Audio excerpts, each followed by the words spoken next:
धर्मपुर गांव, जहां मिट्टी की खुशबू और हल्की धूप हर घर तक पहुंचती है।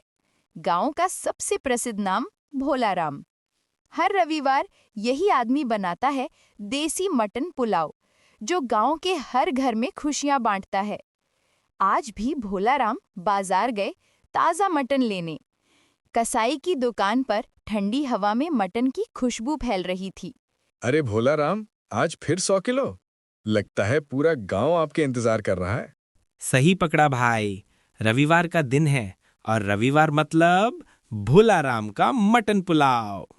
आज सबका पेट और दिल भरेंगे। भोलाराम अपने मिट्टी के घर पहुंचे। आंगन में आग की खुशबू, लकड़ी का चूल्हा जलने को तैयार। इतना सारा मटन अकेले ढो रहे हो? क्यों ना हम गांव में छोटा होटल खोल ले? रोज यही स्वाद सबको मिलता रहेगा। अगर रोज बनाएंगे तो ये जादू कहाँ रहेगा? स्वाद का असली मजा तो इंतजार में है। लोग हफ्ते भर तरसते हैं, तभी तो पुलाव का जादू रहता है। पर तुम्हारे हाथ का स्वाद कभी कम नहीं होगा, ये तो मैं मानती हूँ। भोलाराम पहले खड़े मसाले, दालचीनी, लौंग, काली मिर्च, जीरा सिलबट्टे पर पीसते हैं। फिर डालते हैं गुप्त मसाला, जिसकी खुशबू पूरे आंगन में फैलती है। ये खुशबू पूरे मोहल्ले में पहुंच गई है। देखना, 12 बजे से पहले ही लोग जमा हो जाएंगे। जैसे ही घड़ी में 12 बजे के निशान आए, गांव वाले एक एक कर आ पहुंचे। साइकिल, पैदल और बच्चे उछलते हुए। काका जल्दी दो, भूख लगी है। गर्मा गर्म पुलाव ले लो बेटा। मसालेदार मटन और सुगंधित चावल। वाह काका, ये तो कमाल है। आप रोज क्यों नहीं बनाते? अगर रोज मिलेगा तो खासियत कहाँ रहेगी? ये पुलाव सिर्फ रविवार का ही जादू है। धीरे धीरे भीड़ इतनी बढ़ गई कि दोपहर होते होते सारा मटन पुलाव खत्म हो गया। कुछ लोग मायूस होकर बोले, काका जरा ग्रेवी ही दे दो। माफ करना भाई, अब कुछ नहीं बचा। अगले रविवार तक सब्र करो।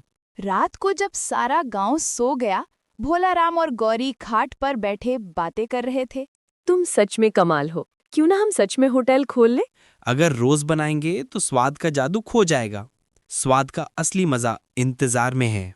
जैसे ही गांव वाले लौटते हैं, आंगन में सन्नाटा छा जाता है। भोलाराम और गौरी संतुष्ट मुस्कुरा रहे हैं, लेकिन भोलाराम की आंखों में एक हल्की चिंता भी थी। कौन संभालेगा ये स्वाद और ये रहस्य? राधे, भोलाराम का विश्वास पात्र शिष्य, आंगन में आया। वो सीखना चाहता था कि कैसे मटन पुलाव में जान और स्वाद लाया जाता है। काका, मैं भी सीखना चाहता हूँ। बताइए, कैसे आप हर बार ऐसा कमाल का पुलाव बनाते हैं? सब्र और प्यार से बेटा। खाना सिर्फ मसाले से नहीं, दिल से बनता है। पहले मसाला पीसना, मटन मैरिनेट करना, फिर धीमी आंच पर पकाना। बस यही राज है। लेकिन भोलाराम का बेटा शामू, जल्दी अमीर बनने का ख्वाब देखने वाला, सोचने लगा कि क्यों ना पुलाव की रेसिपी शहर वालों को बेच दें। पापा, अगर हम इसे शहर में बेच दें तो लाखों कमा सकते हैं। लोग हर दिन यही स्वाद चाहेंगे। अगर रोज मिलेगा तो ये जादू कहाँ रहेगा? स्वाद सिर्फ इंतजार और प्यार से बनता है। ये पुलाव सिर्फ धर्मपुर के लिए है। अगले हफ्ते शहर से एक फूड जर्नलिस्ट किरण धर्मपुर पहुंची। उसने सुना था कि भोलाराम का पुलाव किसी शहर के होटल से बेहतर है। नमस्ते, क्या मैं आपका पुलाव चख सकती हूँ? मैं इसकी रेसिपी जानना चाहती हूँ। स्वाद का राज पैसों से नहीं मिलता। अगर मैं बताऊं भी तो तुम्हें वही जादू नहीं मिलेगा। राधे हर कदम ध्यान से देख रहा था। भोलाराम ने उसे दिखाया कि कैसे मटन मैरिनेट करना है, धीमी आंच पर पकाना है और मसाले का संतुलन बनाना है।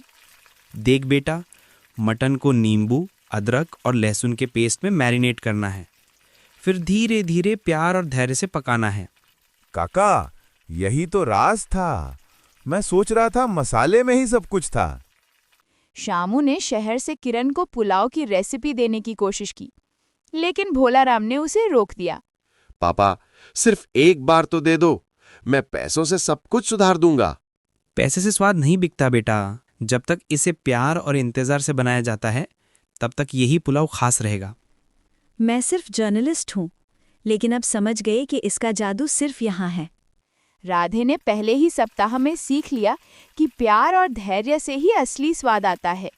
श्यामू ने समझा कि शॉर्टकट से कुछ हासिल नहीं होता।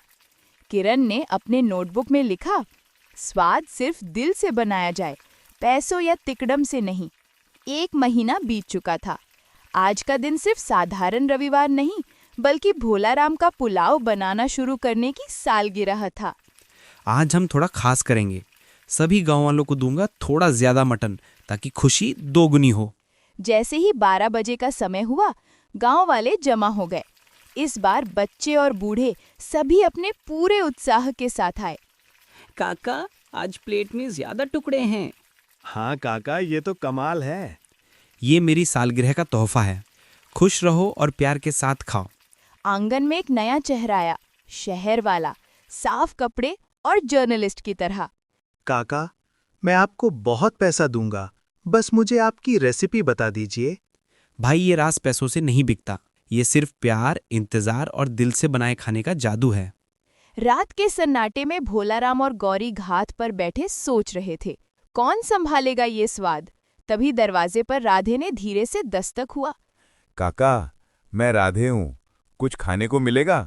बेटा, आओ अंदर। लो बेटा, चावल और बचे हुए मटन के टुकड़े खा लो। भोलाराम और गौरी की एक संतान थी, श्यामू। लेकिन लड़के ने कहा, काका, मुझे आपके साथ रहना अच्छा लगता है। आज से मैं आपका बेटा हूँ। तो अब से देसी मटन पुलाव पर राज तुम्हारा है। पुलाव का जादू तुम्हारे हाथों में सुरक्षित रहेगा। और इस तरह भोलाराम का देसी मटन पुलाव सिर्फ स्वाद ही नहीं, बल्कि प्यार, धैर्य और इंतजार का प्रतीक बन गया। शहर वाले और दौलत कभी इसे खरीद नहीं पाए, क्योंकि असली जादू सिर्फ दिल से बनता है। याद रखो बेटा, असली स्वाद मेहनत, प्यार और इंतजार में छिपा है। इसी में जादू है। और ये जादू हमेशा हमारे गांव में रहेगा। तो दोस्तों, कभी भी शॉर्टकट्स मत अपनाओ। सच्चा स्वाद और असली खुशी धैर्य, प्यार और मेहनत से ही मिलती है। और यही है धर्मपुर के देसी मटन पुलाव की कहानी। धर्मपुर गांव, जहां मिट्टी की खुशबू और हल्की धूप हर घर तक पहुंचती है। गांव का सबसे प्रसिद्ध नाम भोलाराम।